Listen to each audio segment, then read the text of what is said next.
Assalamualaikum warahmatullahi wabarakatuh. Baiklah teman-teman, perkenalkan kami dari kelompok 4 yang beranggotakan 6 orang. Dan anggota yang pertama Zian Arista, yang kedua Maulidani Hayatul Husniati, yang ketiga Maila Ulia Fauzia, yang keempat Muhammad Aziz Rahman, yang kelima M. Khalid Alzani, dan yang terakhir Mufid Azhari. Kami di sini akan mempresentasikan materi yang berjudul Manajemen Pemasaran UMKM, Rencana Pemasaran Gerilya Unggul dan Bauran Pemasaran, yang diampu oleh dosen pembimbing Ibu Rizky Fajar Rahmawati, SM, ME. Baiklah, langsung saja masuk ke materi yang pertama, mengenai pengertian dari gerilya marketing atau pemasaran gerilya. Pemasaran gerilya adalah strategi pemasaran yang berfokus pada teknik pemasaran non-konvensional berbiaya rendah dan diharapkan mampu memberikan hasil yang maksimal. Kemudian untuk tujuannya mengenai pemasaran gerilya, yaitu untuk menciptakan sebuah solusi imajinatif yang dapat mewakili sebuah perusahaan. Pemasaran gerilya dapat mengejutkan konsumen, membuat kesan yang tak terlupakan. Jadi pada dasarnya untuk pemasaran gerilya ini lebih memanfaatkan kreativitas yang berbeda dari iklan-iklan yang ada pada umumnya. Itu selanjutnya akan dijelaskan oleh teman saya. Prinsip dasar pemasaran gerilya: 1. Ditunjukkan untuk usaha kecil dan para pengusaha. 2. Didasarkan pada psikologi manusia. 3. Tolak ukur keberhasilan dari jumlah keuntungan, bukan penjualan. 4. Konsentrasi pada beberapa banyak hubungan atau koneksi baru yang dibuat setiap bulannya. 5. Menciptakan standar keunggulan yang fokus. 6. Memperbanyak referensi dan transaksi yang lebih besar dari pelanggan yang sudah ada. 7. Utamakan kerjasama daripada berkompetisi. 8. Menggunakan kombinasi dari beberapa metode marketing. 9. Gunakan teknologi untuk membangun bisnis. 10. Fokus pada kelompok kecil. Kelebihan dan kekurangan pemasaran gerilya. Yang pertama adalah kelebihan.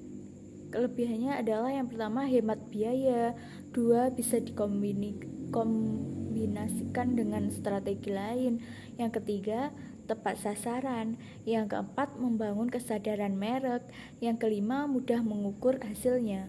Dan selanjutnya kekurangan. Yang pertama adalah pasar target tidak meluas, yang kedua adalah salah pencitraan. Jenis-jenis pemasaran gerilya. Yang pertama adalah outdoor guerrilla marketing, adalah cara mempromosikan suatu produk dengan meletakkan sebuah karya seni atau patung di jalanan atau trotoar. Yang kedua adalah event ambush guerrilla marketing, seperti namanya, penempatan iklan promosi. Ini kita lakukan dengan dalam sebuah event, acara, sebuah konser, ataupun pertandingan olahraga. Yang ketiga adalah experiential guerrilla marketing. Untuk jenis terakhir ini adalah dengan menerapkan semua jenis teknik marketing gerilya dan harus ada interaksi antara audiens dan produk atau bisnis. Yang keempat adalah indoor guerrilla marketing. Ini mirip dengan jenis outdoor guerrilla marketing, yang membedakannya adalah kita menetapkan iklan untuk promosi produk di dalam sebuah ruangan tertutup.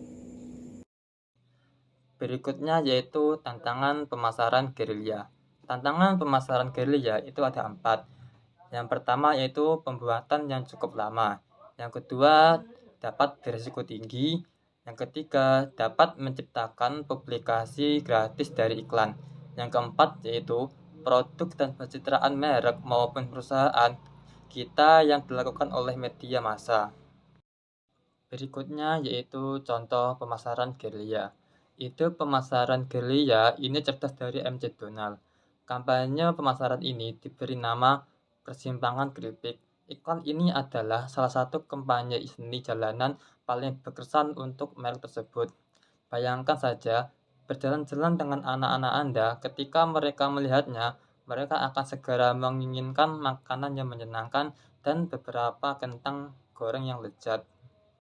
Pengertian baruan pemasaran menurut Kotler yaitu seperangkat alat yang digunakan untuk mencapai suatu tujuan perusahaan. Sedangkan menurut Suparmi Supriyanto yaitu kumpulan variabel yang digunakan oleh perusahaan untuk dapat mempengaruhi tanggapan konsumen. Unsur baruan pemasaran. Baruan pemasaran 4P yaitu produk, harga, distribusi, promosi. Dan unsur baruan pemasaran 7P yaitu produk, harga, distribusi, promosi, orang, proses, dan tampilan fisik. Baik, selanjutnya adalah fungsi pemasaran. Beberapa fungsi yang dapat diperoleh dari marketing mix diantaranya sebagai berikut. Yang pertama, fungsi distribusi fisik, kemudian fungsi pertukaran, dan yang terakhir adalah fungsi perantara. Kemudian ada manfaat bauran pemasaran. Beberapa manfaat yang dapat diperoleh dari marketing mix diantaranya sebagai berikut.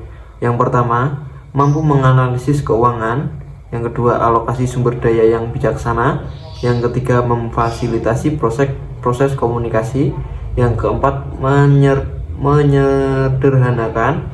Yang kelima, alokasi tanggung jawab. Kemudian tujuan bauran pemasaran.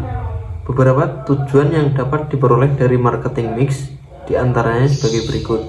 Yang pertama adalah direct marketing atau pemasaran langsung. Yang kedua, advertising atau periklanan. Yang ketiga, sales promotion atau promosi penjualan. Contoh bauran pemasaran. Misal, kita sepakat untuk membuka usaha masakan Padang dengan nama rumah makannya itu Persegi Padang. Biar rumah makan ini laku keras, tentunya kita perlu merancang bauran pemasaran dong. Nah, kira-kira begini contohnya. Produk. Dari sisi produk, tentu yang menjadi highlight utama adalah makanan, sebab Persegi Padang merupakan bisnis kuliner. Maka dari itu, variasi dan lauk-lauk yang disajikan harus beragam dan lengkap, mulai dari gulai tunjang, tambusu, hingga ayam pop. Selanjutnya, price. Untuk harganya tergantung dari beberapa lauk pauk yang dipilih dengan konsumen. Namun harga per lauk diperkirakan menyentuh angka 20.000 hingga 25.000 rupiah untuk lauk porsi besar.